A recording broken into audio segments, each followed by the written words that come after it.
Have you ever wondered if the stones beneath your feet are trying to tell you a secret from a time long forgotten? Imagine standing at the edge of the Tyrrhenian Sea, looking out over the calm, crystalline waters of the Gulf of Naples. Beneath those shifting waves lies a story that history tried to bury in silt and salt: the sunken city of Baiae.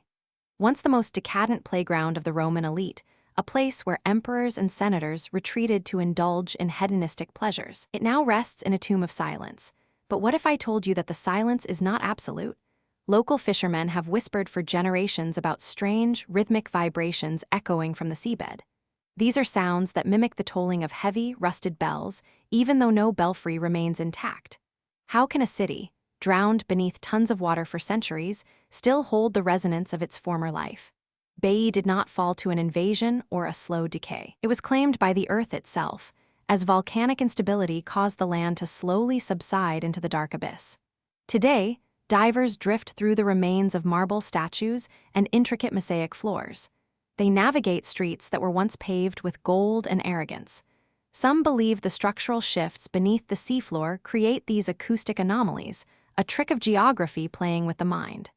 Yet, others claim that the stones themselves retain the frequency of a city that never truly stopped breathing.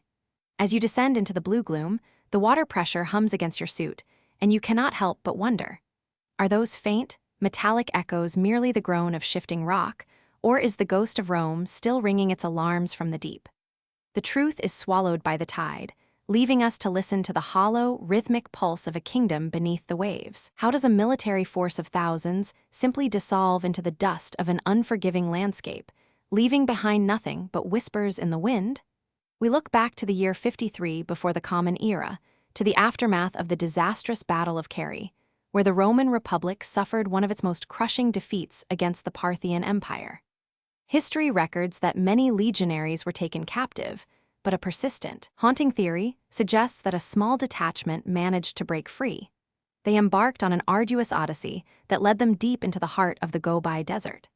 Ancient Chinese chronicles from the Han Dynasty describe mysterious foreign warriors who fought with a unique fish-scale shield formation, a technique eerily reminiscent of the Roman testudo. These strangers supposedly constructed a fortified settlement, a place of stone and iron that stood as a lonely outpost of Rome in the middle of a hostile, alien wilderness. Archaeologists have pointed to the village of Lycian, where local inhabitants possess features rarely seen in the region, such as green eyes and hair with a lighter, auburn tint. Is this merely a coincidence of migration, or does it hold the bloodline of those lost soldiers? Some believe these men were integrated into local conflicts, eventually fading into the tapestry of the empire, while others argue that the harsh, arid climate of the Gobi claimed them long before they could reach civilization. The silence of the sands remains absolute, guarding the secret of the legionaries who marched into the void, forever changing the mythos of their own forgotten end. What if I told you that in the heart of India stands a silent witness to a defiance of chemistry that should not exist? In the courtyard of the Quwwatul Islam Mosque in Delhi, there rises a pillar of solid iron, reaching toward the sky like a defiant finger pointed at the heavens. It has stood there for over 1,600 years, exposed to the blistering heat, the relentless monsoon rains, and the corrosive salt of the air, yet it remains almost entirely free of rust. To any modern metallurgist, this is an impossibility. Iron left in such conditions for over a millennium should have long since crumbled into a pile of red, flaky oxidation. Instead, this 7-meter-high monument maintains a gleaming, pristine surface. How did ancient blacksmiths achieve a level of purity and structural integrity that our current industrial processes struggle to replicate on such a massive scale? Some researchers suggest that the secret lies in a high phosphorus content combined with a unique protective film formed by the local climate, a stroke of genius or perhaps accidental perfection. Yet, even with these theories, the sheer mass and the sophisticated forging techniques required to weld such a colossal piece of iron in the 5th century remain a haunting puzzle. There are no signs of heavy equipment or blast furnaces in the historical record of that era, leaving us to wonder: what forgotten mastery did the ancients possess, and why did that knowledge vanish into the dust of time, leaving only this silent, uncorroded sentinel to mock our modern limitations? What if the earth itself could breathe, creating patterns so perfect that they defy the laws of nature? deep within the Namib Desert, one of the oldest and most inhospitable landscapes on our planet, there exists a phenomenon that has baffled scientists for generations: the fairy circles. Imagine standing atop a windswept dune, looking out across thousands of acres of crimson sand, only to see millions of barren, circular patches of earth, each perfectly edged by a lush ring of tall grass. From the ground, they look like ancient imprints, but from the air, the desert resembles the scarred skin of a giant, patterned by a mysterious, rhythmic geometry. There is no logical explanation for why these circles exist or why they maintain such precise spacing from one another. Some local legends whisper that these are the footprints of the gods, left behind when they walked the earth at the dawn of time. Others point to subterranean termites or toxic gases leaking from the deep crust, yet soil analysis reveals no chemical anomaly that would warrant such a void. Why would nature create a vacuum in the middle of a desert, where every drop of moisture is life? It is as if the land is intentionally pushing life away, marking its territory with a silent, circular defiance. The sands shift, the dunes migrate, but the circles remain, fixed in their cryptic positions, refusing to be reclaimed by the wilderness. We are left staring at a landscape that feels less like a natural wonder and more like a carefully orchestrated message written in the dust, waiting for a translator who may never arrive. What is growing beneath these patches, or perhaps, what is being kept hidden by the void? The truth lies somewhere under the burning dunes, buried in a silence that has persisted for centuries. Beneath the churning, sapphire waves off the coast of Japan lies a silent titan that defies the conventional history of our world. Is it possible that the blueprints for civilization were carved into stone long before we dared to imagine? In 1986, a local diver stumbled upon something that should not exist in the deep currents near Yonaguni-jima. Rising from the dark ocean floor, a massive complex of terraced stone emerged, stretching over 100 meters in length. At first glance, it looks like a natural formation, a quirk of geology shaped by the relentless pressure of the Pacific. But look closer at the sharp, 90-degree angles, the perfectly flat walls, and the massive staircases that seem to lead toward an altar for a forgotten deity. Some researchers argue that these are merely the result of natural jointing in the bedrock, a process where rocks fracture along parallel lines. Yet, nature rarely works with such mathematical precision.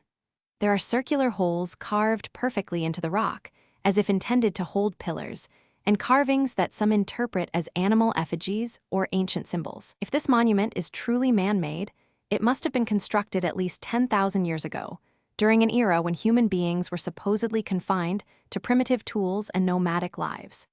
It suggests that a sophisticated, forgotten society flourished here, only to be swallowed by the rising tides of the last ice age. The Yonaguni monument sits in a state of suspended animation, a massive, drowned riddle staring back at us from the abyss. We are left to wonder, did a lost culture achieve architectural mastery while the rest of the world remained in shadows, or are we simply staring at the cold, beautiful geometry of a planet that still holds secrets too vast for us to comprehend? What if a book holds the secrets to a language that never existed, written in a script that defies every code-breaking mind on the planet?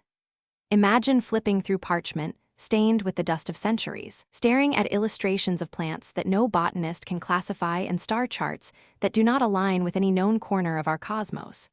This is the Voynich manuscript, a dense, cryptic puzzle that has baffled historians, cryptographers, and linguists for generations. While many dismiss it as an elaborate hoax, the precision of the vellum and the complexity of the ink suggest something far more deliberate and chilling. The most maddening section remains the celestial map, a series of circular, folding diagrams that seem to chart the heavens through an alien lens. Some believe these are not just astronomical observations, but a guide to a forgotten cosmology, depicting star systems that appear distorted or shifted beyond recognition. Are we looking at a sophisticated cipher meant to hide forbidden knowledge, or is it possible that the author was recording a sky from a time or a place that history books have scrubbed clean? The patterns within the text resist every algorithmic attempt at translation, as if the very structure of the language is designed to remain locked. Every time a scholar claims to have cracked the code, another layer of contradiction emerges. Does this manuscript hold the key to an ancient wisdom, or is it a beautiful, bottomless void designed to drive the curious to madness? We are left with a terrifying silence, a book that speaks 1,000 words but conveys no meaning, a phantom in the library of human history that watches us as we struggle to comprehend its design. Deep in the cold, desolate heart of a Norwegian valley, something defies the laws of physics night after night. Imagine standing under a blanket of stars in Hestalen, where the silence is so heavy it feels like a physical weight, only for the horizon to erupt in colors that have no business existing in the natural world. These are not mere reflections or atmospheric trickery. The Hestalen lights appear as brilliant, pulsating orbs of white, yellow, or deep red, hovering silently above the frozen landscape before darting across the sky at speeds that would tear any conventional object apart. They linger for seconds, sometimes for over an hour, leaving researchers paralyzed by a mixture of awe and genuine dread. Since the early 80s, thousands of sightings have been recorded. Some believe these lights are manifestations of a rare, localized earthquake phenomenon where piezoelectric charges are released from the Earth's crust. Others suggest a complex reaction between ionized gas and dust particles, a natural battery sparking in the mountain air. Yet, these theories crumble when you consider the erratic, almost intelligent behavior of the orbs. They do not merely drift with the wind, they seem to observe, to pause, and to respond to the presence of those watching from below. As you stare into the glowing core of one of these anomalies, the air seems to vibrate with a low-frequency hum that settles deep in your bones. Is it a secret of the Earth's own magnetic pulse, or are we witnessing a haunting, recurring ghost of nature that refuses to be explained? In Hestalen, the darkness does not just hide things. It pulses with a life of its own, waiting for the next witness to step into the cold and ask the question that remains unanswered. What exactly is looking back at us? Imagine a jagged speck of volcanic rock lost in the vast, suffocating blue of the South Pacific, thousands of miles from the nearest continent. This is Pitcairn Island, a place now infamous for its turbulent human history, yet long before the first mutineers set foot on these shores, something far older and more unsettling was waiting in the shadows of the dense, overgrown jungle. Hidden deep within the island's rugged interior and carved into the sheer faces of treacherous cliffs lie the stone giants. These are not merely decorative boulders, but imposing, enigmatic statues staring out toward the endless horizon with hollow, sightless eyes. Their origins are a silence that screams. Who were the master stonecutters who dragged these colossal weights across impossible terrain, and why were they abandoned to be slowly reclaimed by the creeping roots of the rainforest? Archaeology suggests that a Polynesian population once thrived here, yet these massive petroglyphs bear a stylistic disconnect from the famous monoliths of Easter Island. Some believe they were deities intended to guard the island from the wrath of the sea, while others argue that the precision required to carve them suggests a civilization far more sophisticated than we give our ancestors credit for. Yet, when explorers finally documented these relics, the island was already empty, a tomb of stone. No tools were ever found, no remnants of the people who shaped them remain, and no oral tradition records their purpose. As the tropical wind whistles through the porous stone of their faces, you cannot help but feel that these giants are still watching, waiting for a memory that the world has long since forgotten. Are they warnings from a lost era, or simply the final, silent witnesses to a tragedy that history failed to write down? The giants offer no answers, only the cold, hard weight of a secret that the Pacific refuses to yield. Think back to the year 1908, in the remote reaches of the Siberian wilderness. A blinding flash tore through the morning sky above the Tunguska River, followed by a sound that shattered the Earth itself. Scientists later described it as an explosion of at least 10 megatons, flattening 80 million trees across 2,000 square kilometers of taiga. Yet, when researchers finally arrived at the epicenter, they found something deeply unsettling. There was no crater. There was no impact site, no metallic fragments of a space rock, and no chemical residue to explain the devastation. How does an object capable of vaporizing an entire forest vanish without leaving a single piece of debris behind? Some suggest it was a comet, composed of ice and dust, that disintegrated in the upper atmosphere, vaporizing instantly under the intense friction of the descent. Others, leaning into the realm of the bizarre, argue it was a collision with a miniature black hole, or perhaps a localized burst of antimatter that annihilated itself upon contact with our world. The locals tell a different story, speaking of gods descending from the firmament to cleanse the earth with holy fire. We are left with charred trees pointing upward like twisted fingers and a forest that grew back with a strange, rapid vitality. Was it a freak of celestial physics, a rare interaction between our world and the cosmos, or a message from an unseen architect that we are entirely unequipped to decipher? The Tunguska event remains a scar on the map and a ghost in the annals of science, a reminder that the heavens can strike with a force that defies our understanding of reality. Consider the mystery of the Piri Rise map, an artifact recovered from the dust of an old Ottoman archive. It is a world map drawn in the year 1513, featuring coastlines that, according to our modern textbooks, should not have been known to anyone at that time. Look closely at the southern portion of the map. It depicts the continent of Antarctica with a startling degree of accuracy, showing the landmass devoid of its massive ice sheet. How is this possible when the continent was not officially discovered by Western explorers until centuries later? And more importantly, how could anyone have mapped the rocky terrain beneath the ice, which has been frozen for millions of years? Some researchers propose that the map is a compilation of even older source documents, remnants of an ancient global maritime culture that predates our recorded history. Others dismiss it as a cartographic coincidence, a creative filling of empty space based on rumors and faulty calculations. But the level of detail regarding the topography of the coastline is enough to send a chill down the spine of any historian. Are we looking at the work of travelers who navigated the world when the poles were still warm? Or is this map a legacy from a civilization that mapped the globe long before we supposedly crawled out of the mud of the Dark Ages? The parchment itself is a mute witness to a forgotten era of exploration, its ink lines tracing a path back to a world that our maps claim never existed. In the high, thin air of the Peruvian Andes lies the plateau of Nazca, a vast desert canvas etched with the fingerprints of a phantom culture. For miles, the landscape is marked by gigantic figures, carved deep into the arid earth. You see hummingbirds, monkeys, spiders, and geometric lines that stretch across the valley floor like the landing strips of a forgotten empire. These geoglyphs are so large that they can only be truly appreciated from the sky. Who created these masterpieces, and for what audience were they intended? The Nazca people lived here long ago, surviving in an environment where water was as precious as gold. Why would they labor for years, moving millions of stones, to create art that they themselves could never fully see? Some believe these lines are astronomical calendars, pointing toward the rise and set of celestial bodies, or maps of underground water sources vital for survival. Others suggest that the Nazca were conducting massive rituals, walking the labyrinthine paths to appease spirits in the clouds. The mystery deepens when you realize the lines remain visible today because the desert receives almost no rain and minimal wind. It is as if the earth itself preserved these secrets, waiting for the invention of flight to reveal them. Are we observing the desperate prayers of a people asking for rain, or are we looking at the wreckage of an ancient science that viewed the world from an altitude we are only now reclaiming? The Nazca lines are a silent, sprawling riddle that asks us to look up, to think back, and to consider that our ancestors may have had eyes that saw much further than we dare believe.